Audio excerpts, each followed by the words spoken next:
우리는 정말 자유로운가? 이 질문은 요즘 따라 더 자주 떠오른다. 누군가는 지금이 그 어느 때보다 자유로운 시대라고 말한다. 누구나 말할 수 있고 무엇이든 선택할 수 있으며 과거처럼 억압당하지 않는다고. 하지만 정말 그런가?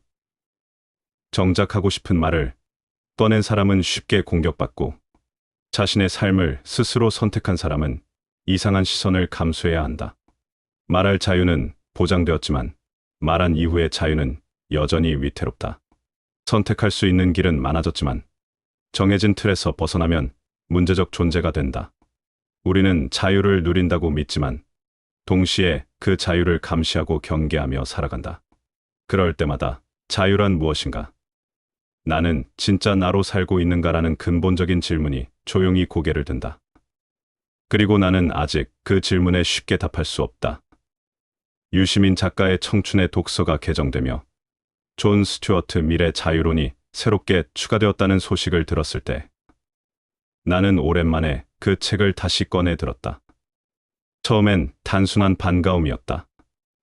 내가 학창시절 무겁고 낯설게만 느꼈던 문장들을 이제는 다르게 느낄 수 있을지도 모른다는 기대가 들었다. 유시민 작가가 말했듯 중요한 건 그때 어떻게 읽었는가가 아니라 지금 나는 어떻게 읽는가라는 생각이 들었기 때문이다. 다시 책장을 넘기며 나는 금세 깨달았다. 그 시절엔 이 책이 단지 자유에 관한 철학적 선언처럼 느껴졌지만 지금의 나는 그 문장들에서 우리가 살고 있는 사회의 초상을 보게 되었다. 말할 수 있는 권리는 분명 넓어졌지만 말한 이유를 감당해야 하는 불안은 오히려 더 깊어졌고 다양한 삶의 길이 열려 있음에도 그 길 위의 사람들은 여전히 외로웠다. 미래 글은 과거의 사상이 아니라 오늘 우리 삶의 내면을 조용히 비추는 거울처럼 느껴졌다. 밀은 말한다. 인간은 자신의 삶을 스스로 결정할 권리가 있으며 타인에게 해를 끼치지 않는 한 그 누구도 그 선택을 간섭할 수 없다고. 이 단순하면서도 강력한 원칙은 마치 도덕적 나침반처럼 분명해 보인다. 하지만 우리는 그 방향을 따라 걷는데 자꾸 걸음을 멈추고 만다. 자유를 말하면서도 우리는 그 자유가 만들어낼 결과를 두려워한다. 누군가가 자기 생각을 드러내면 그 내용보다 그 용기를 먼저 의심하고 다르게 살아가는 사람을 보면 그 삶보다 그 선택의 이유부터 묻는다. 그래서 우리는 조금씩 침묵하고 타인의 눈치를 보며 스스로를 검열한다. 미래 자유는 원칙이지만 우리 현실에선 그 원칙을 실천하는 일이 점점 더 어려워지고 있다. 자유는 말보다 실천이 어려운 어떤 고요한 용기의 이름처럼 느껴진다. 말해도 되는가? 표현해도 괜찮은가? 우리는 이런 질문을 스스로에게 자주 묻는다.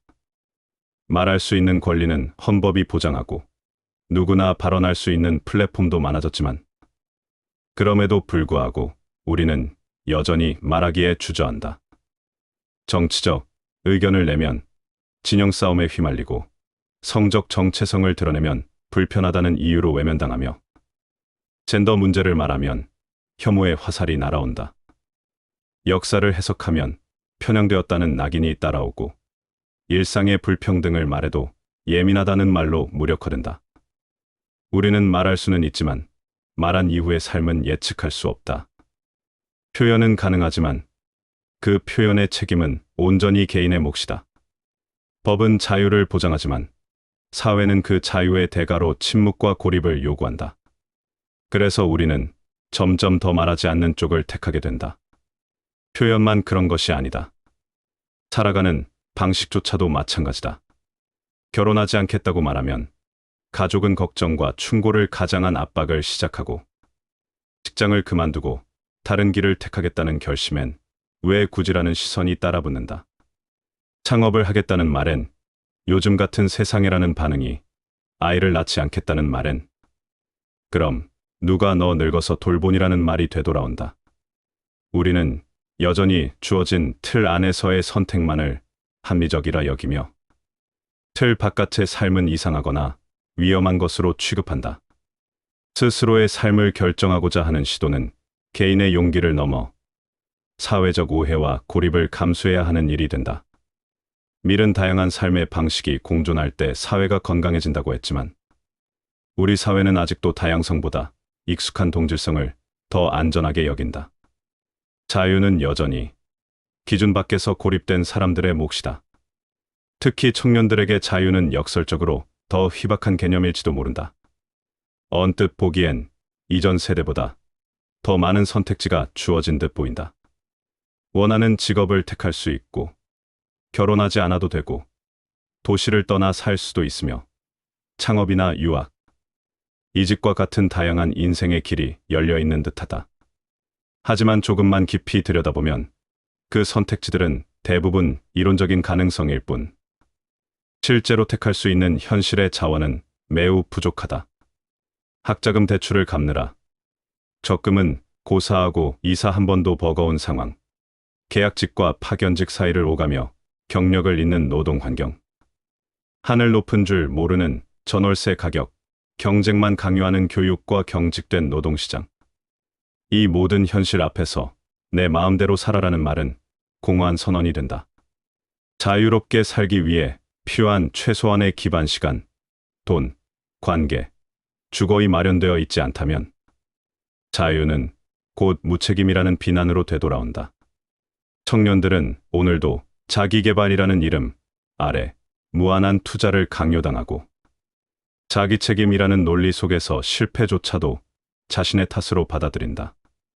미래 말처럼 인간이 자유롭기 위해선 스스로 삶을 선택할 수 있어야 한다. 그러나 지금 우리 사회는 선택의 책임만을 강조할 뿐, 그 선택을 가능케 할 조건을 만들려는 노력은 점점 더 희박해지고 있다. 자유는 허용되고 있는가? 아니면 유예되고 있는가?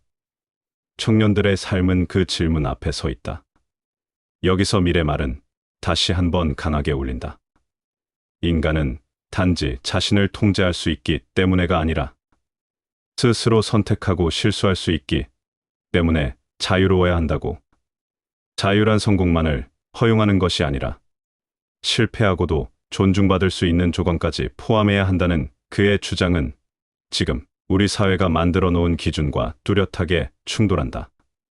우리는 말로는 다양성을 인정한다고 하지만 실제로는 정상의 범주에서 벗어난 삶을 여전히 경계한다.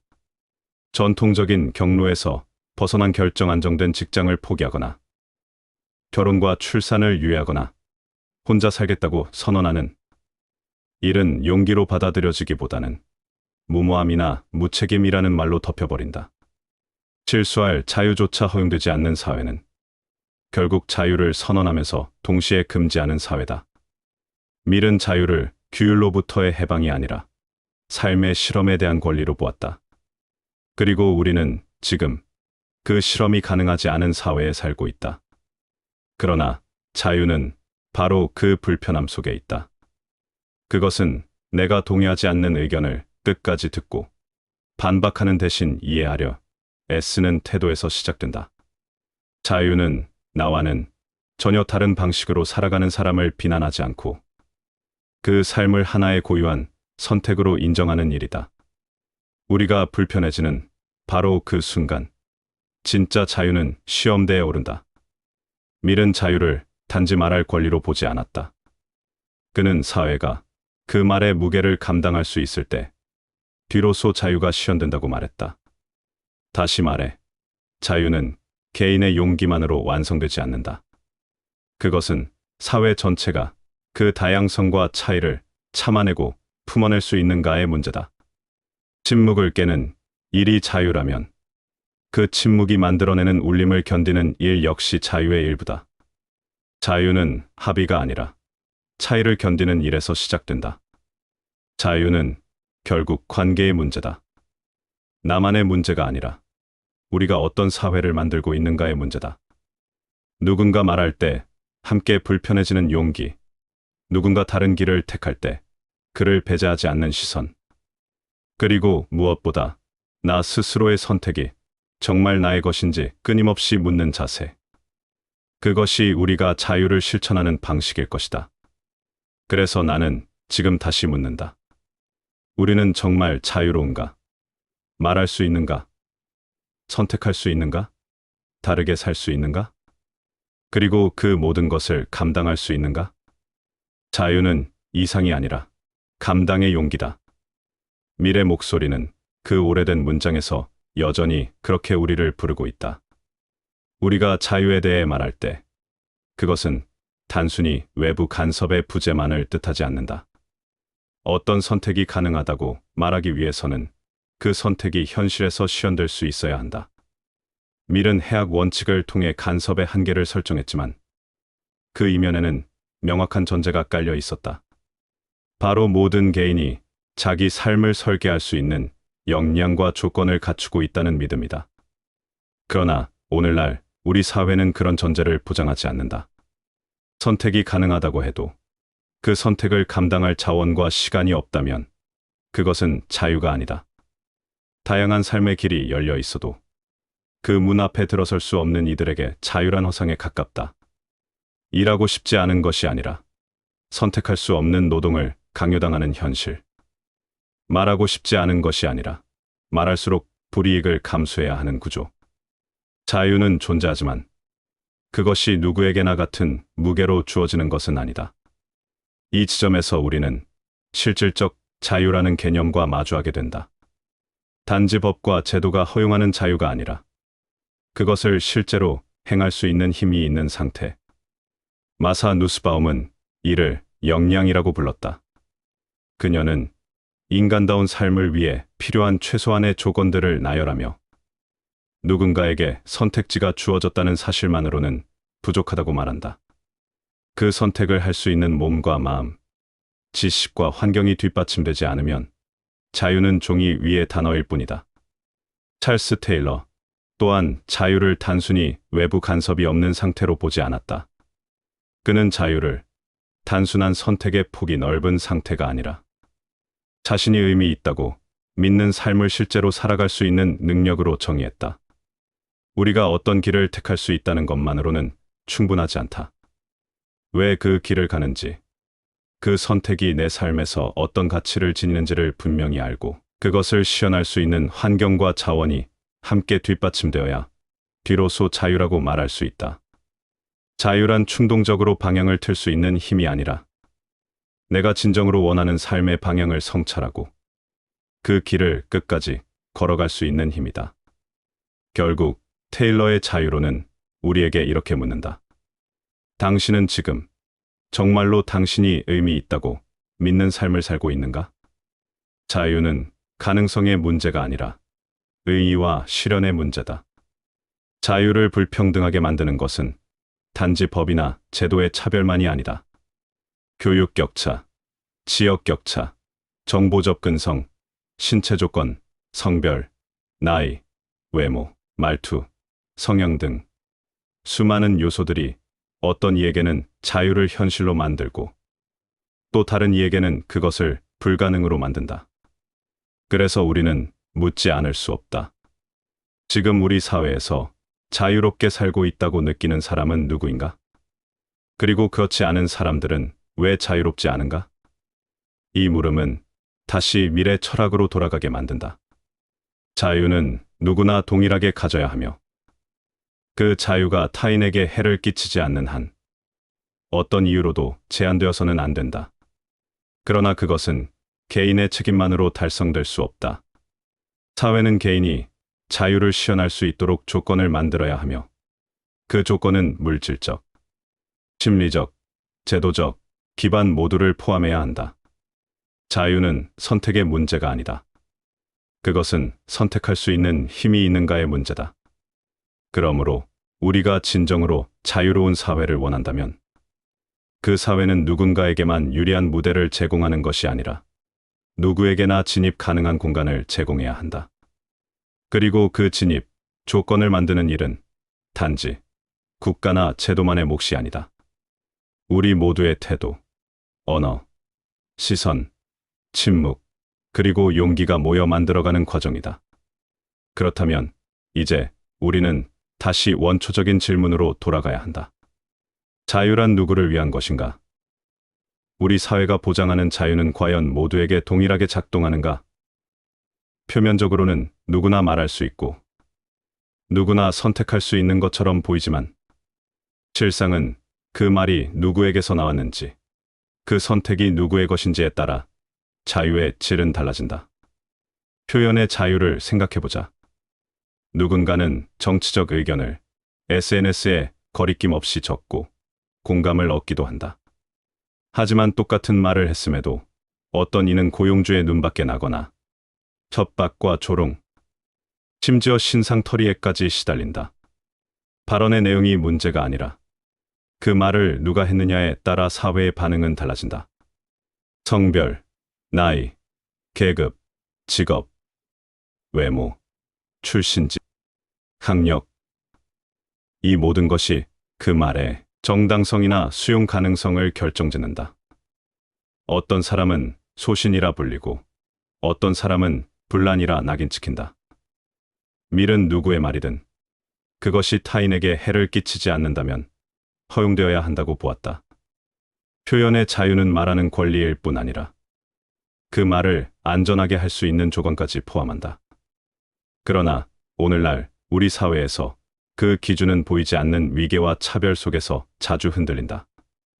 진짜 문제는 말할 수 있느냐 보다 말한 후에도 존재할 수 있느냐이다. 또 하나, 삶의 방식에 대한 자유를 보자. 한 남성이 육아휴직을 쓰고 싶다고 말한다. 제도적으로는 분명 보장되어 있지만 현실에서는 전혀 다른 이야기가 펼쳐진다.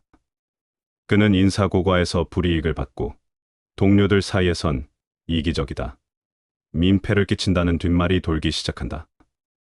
결혼하지 않겠다는 선택을 한 여성은 명절마다 친척의 질문 공세에 시달리고 직장에서는 언제 결혼할 거냐는 농담을 반복적으로 듣는다. 법과 제도가 허용하는 선택조차도 실제로는 사회적 용인이라는 보이지 않는 장벽에 막히는 것이다. 우리는 다양한 삶을 말하지만 실은 다름을 불편해하고 그 불편함을 정상성이라는 이름으로 정당화한다.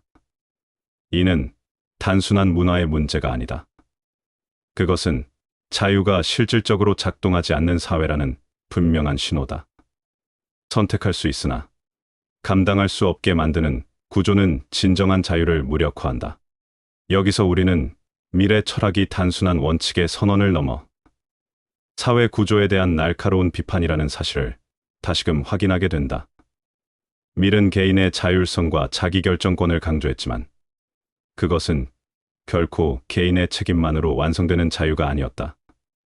그는 사회가 개인의 선택을 감당할 수 있는 성숙한 공간이 되어야 한다고 보았고, 자유란 결국 그런 사회의 토대 위에서만 의미를 가질 수 있다고 믿었다.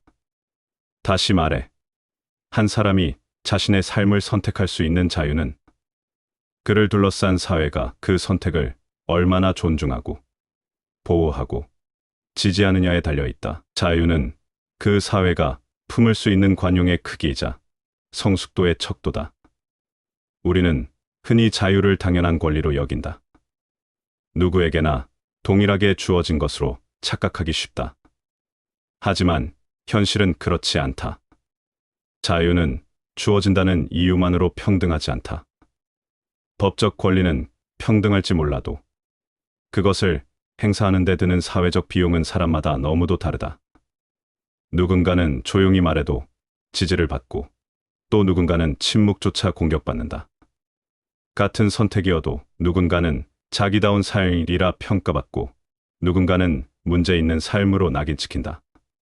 그렇기에 이제 우리는 자유를 묻는 방식도 바꿔야 한다. 이것이 자유인가? 라는 표면적인 질문을 넘어 이 자유는 누구에게 어떤 비용을 요구하는가? 라는 질문을 던져야 한다. 자유는 명목상 권리이지만 현실에서는 구조적 특권이 되기 쉽다. 그리고 그 특권은 보통 침묵과 무관심, 혹은 익숙한 위계 질서 속에서 조용히 작동한다. 불평등한 자유는 겉으로는 평등을 가장하지만 실제로는 어떤 삶은 보호하고 어떤 삶은 침묵을 강요한다. 그래서 자유는 단지 보장되어야 할 가치가 아니라 끊임없이 점검되고 확장되어야 할 실천의 영역이다. 우리가 자유를 말할 때 그것이 누구에게나 같은 무게로 작동하는지를 함께 물어야 한다. 그 질문을 외면하는 한 자유는 특정 집단의 특권으로 머물고 우리는 여전히 진짜 자유의 문 앞에 서 있는 셈이다. 그렇다면 자유를 다시 사회 전체의 것으로 되돌리기 위해 우리는 무엇을 해야 할까? 그것은 우리가 듣고 싶지 않은 말에 귀 기울이는 것에서 시작된다. 불편한 목소리를 배제하지 않는 것, 낯선 삶의 방식을 허용하는 것, 나와 다른 존재의 방식을 정상성과 비교하지 않는 것. 이런 작은 변화가 모여야만 자유는 다시 공공의 것이 될 수 있다. 자유는 선언이 아니라 실천이다.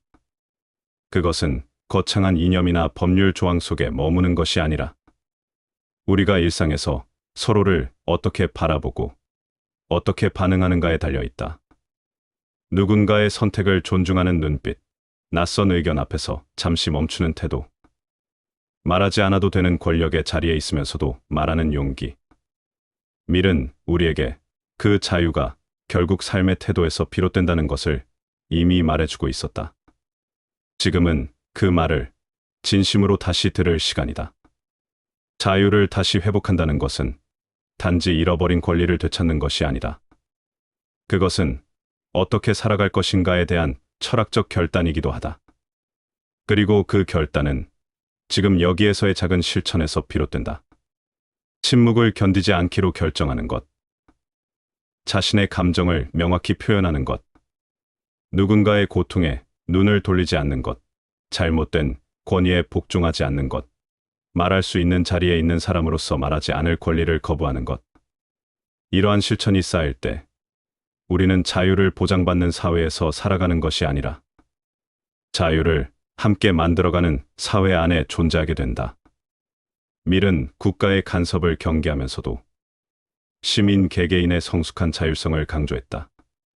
그는 자유를 국가와 개인 사이의 경계선에서 찾으려 했던 것이 아니라 그 사이에서 벌어지는 모든 관계 속에서 실현하고자 했다.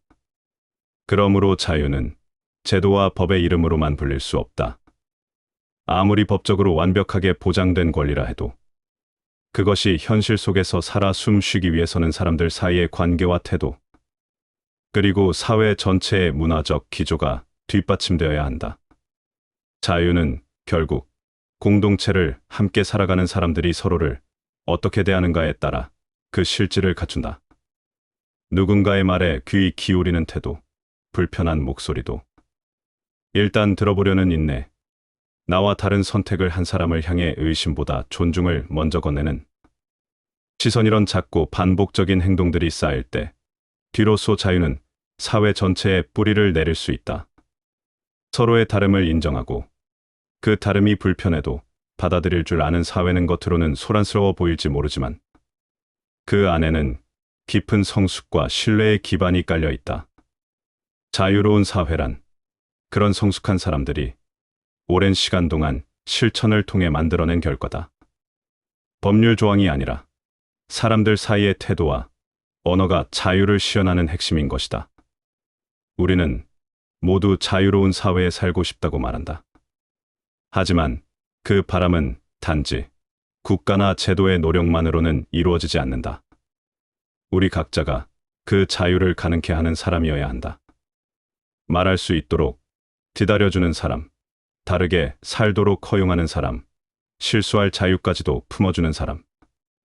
그리고 무엇보다도 중요한 건 내가 선택한 삶의 방식이 누군가의 자유를 침해하고 있지는 않은가를 끊임없이 돌아보는 사람.